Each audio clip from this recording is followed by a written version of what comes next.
BBC Sounds. Music, radio, podcasts. Hello and welcome to the Farming Today podcast with me, Charlotte Smith. In today's episode, egg producers want their chickens ordered inside to protect them from bird flu. Farmers are very concerned, so I believe that should be taken into consideration when a decision is made whether to house birds or not house birds. More on that later. But let's start with a critical warning about the UK's ability to feed us all, given pressures like climate change and global political instability. In a report published today, the National Preparedness Commission, an independent body which describes its aim as being to make the country better prepared to withstand major shocks, warns that food supply chains are fragile and the UK complacent. Its author, the Emeritus Professor of Food Policy at City University, Tim Lang, recommends the country produce more of our own food and that the state's responsibility to feed us in a time of crisis is enshrined in law. There's a lot of discussion about this rather woolly concept that we have in modern discussion, food security. And a picture is generally given of Britain. We're rich. There's lots of food about. There are 9 very powerful food retailers. They've got it all under control. And look, if you're worried about shocks, we managed in COVID. No one starved, did they? There were a few hiccups, but it was okay. But what I've done in this report, I've actually gone back to basics and I said, how much food have we got? Well, it's about 60-40 is the principle. Just under 60% of food is British produced. It goes entirely by the internet. What's the most hit bit of attacks on ransomware? Well, it's manufacturing. Are these things all immune? Everything's on the web. Well, number one way to destabilize a population is to do energy outages and to hit the web.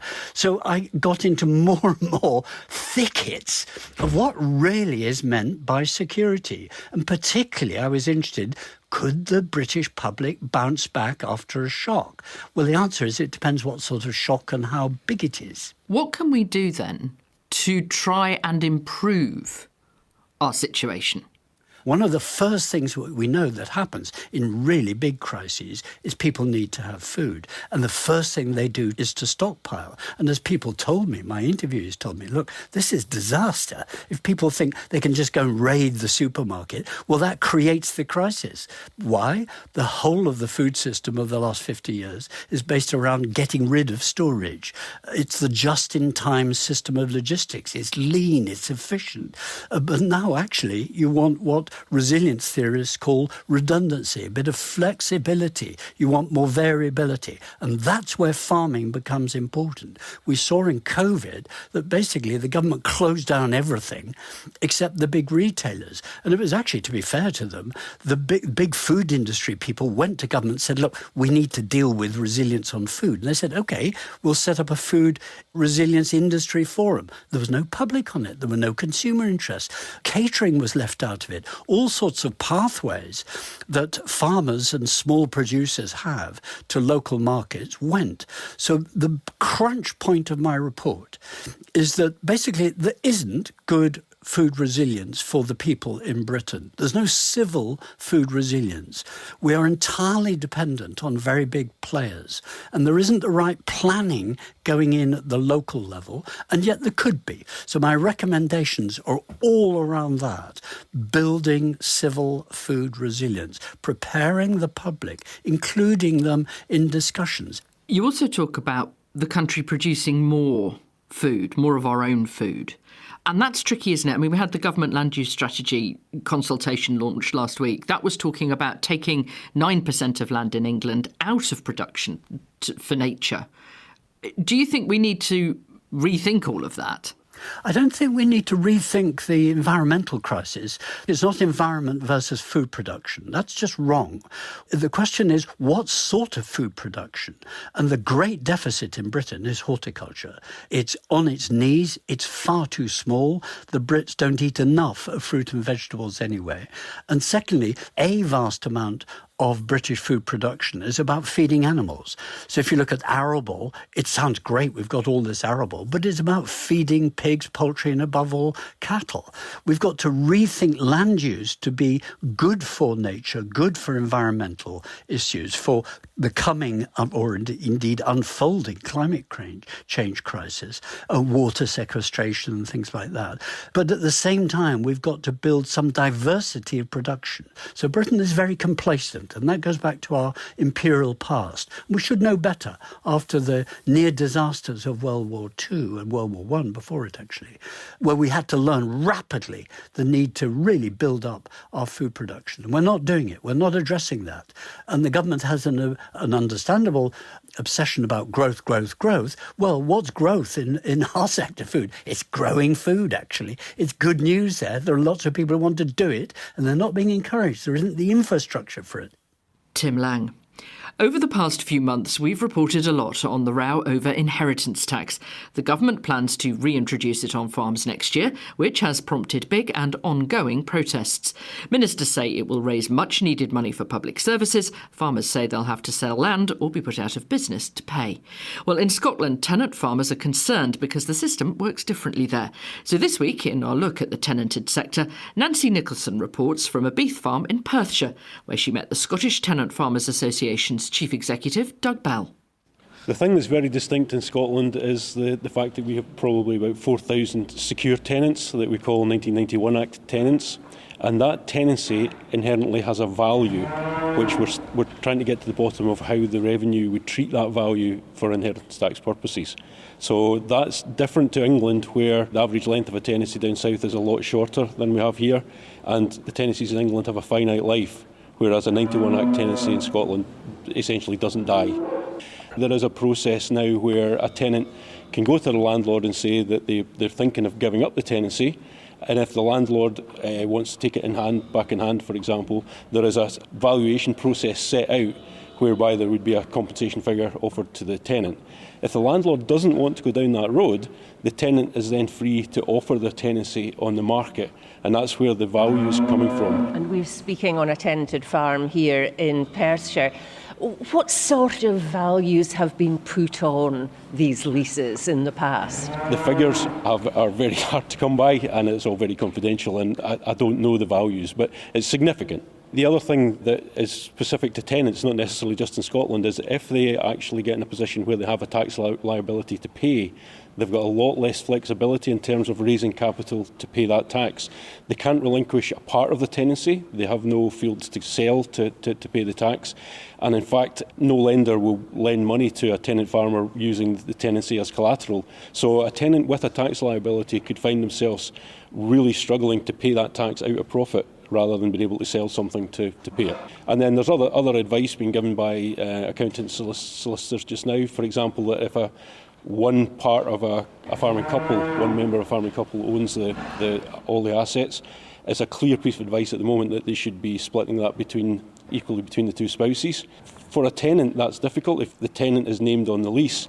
So there's a lot of limitations for tenants that are not there for owner-occupiers to deal with any liability that comes their way. Well, we're on your farm on the outskirts of Perth here, Sandy Simpson. How long has your family been tenants here? We've been tenants on this particular farm since the mid-1970s. You have a 91 Act tenancy. Would you be able to put a value on that? No is the honest answer, because there's no publicly available figures on what a farm is worth. How much has the government's announcement on inheritance tax created an uncertainty in the tenanted sector? How are you dealing with all of that, Sandy? I'm 64 at the moment, and I'm still relatively young in the age group of farmers in this area. I'm lucky I have successors, but the big problem to me is, do I really want to be handing either of my children this huge financial burden, which up until a year ago wasn't even a consideration? So for people of my generation, it's another added burden, another layer of worry that we could do without. And until we get clear guidance from the government on how they're going to treat agricultural leases for taxation purposes, we're all floundering about here. And that's the big worry. Sandy Simpson there in Perthshire. Egg producers want the government to order all free-range chickens inside to protect them from bird flu. The British Free-Range Egg Producers Association has told Farming Today that with rising numbers of cases of the virus, it's time to protect the national flock. Overall levels of the virus haven't yet reached the peak of recent years, but stricter biosecurity measures have been brought in for poultry keepers across Great Britain, and there are housing orders in place where outbreaks have taken place across much of eastern England and part of Shropshire, where all birds must be kept indoors, including backyard flocks. Gary Ford, policy advisor at the British Free-Range Egg Producers Association, told me it's time to make that countrywide. It's very concerning. Whilst we've had avian influenza for a number of winters now, after 28 cases this winter, farmers are very concerned about the risk to their own business. And that's why you're calling now for all birds to be ordered in. We are indeed. Currently, there are a number of counties in England that have a housing order in place, but we would like that extended across GB, and indeed that is what we're calling for. There's nothing stopping farmers bringing their own birds in, though, is there? True, they can do it voluntarily. However, they cannot market their eggs as free range, so they will lose that free range status, and that has significant implications financially for their business. How much would it cost them? It would impact on the price that they receive for their egg. They would have to be marketed as barns, so it could be a significant price reduction. The government would say, though, surely they have to have an evidence-based approach to bring in a housing order. We totally understand that and accept that. Our position is that evidence shouldn't be the be-all and end-all. It should help guide and shape a policy, but other factors should be taken into consideration. And one of those factors is the impact on farmers. Farmers are very concerned. So I believe that should be taken into consideration when a decision is made whether to house birds or not house birds. So the rules have recently changed, haven't they? Because in the past, they could have been in for 16 weeks. Now, those birds could be brought in indefinitely and still count as free range if the government orders it. That is correct. That is the situation. In the past, it has been a concern. It has been a factor. But that is no longer the case. So we're really pleased that the government have removed that 16-week period. Consumers, though, would be right to feel a little bit hard done by, wouldn't they? Because once you've brought those birds in, for whatever reason, they're not free-range eggs. I believe consumers understand the reason, the rationale behind it, and it is to protect the welfare of our free-range laying hens. Given the number of cases of bird flu we've seen over a number of years now, how do you see the future for free-range eggs? We've had avian influenza for the last 10 winters, so it is something to a degree poultry farmers are getting used to. It doesn't lessen the worry, and it may cause some of them to leave the industry if they deem the risk is just too high. Because the obvious answer is simply to keep birds inside. It's either to keep birds inside, which is what we're calling for, or to simply not stock the sheds when they become empty. So rather than replace the flock with a new flock of laying hens, just to simply keep the shed empty, which is no good for self-sufficiency, production of homegrown eggs. It doesn't do anything for UK production if sheds are left empty. Gary Ford. DEFRA told us they know the devastating impact bird flu has and keep housing measures under constant review. That's it from us. I'm Charlotte Smith. The producer is Beatrice Fenton, and Farming Today is a BBC Audio Bristol production.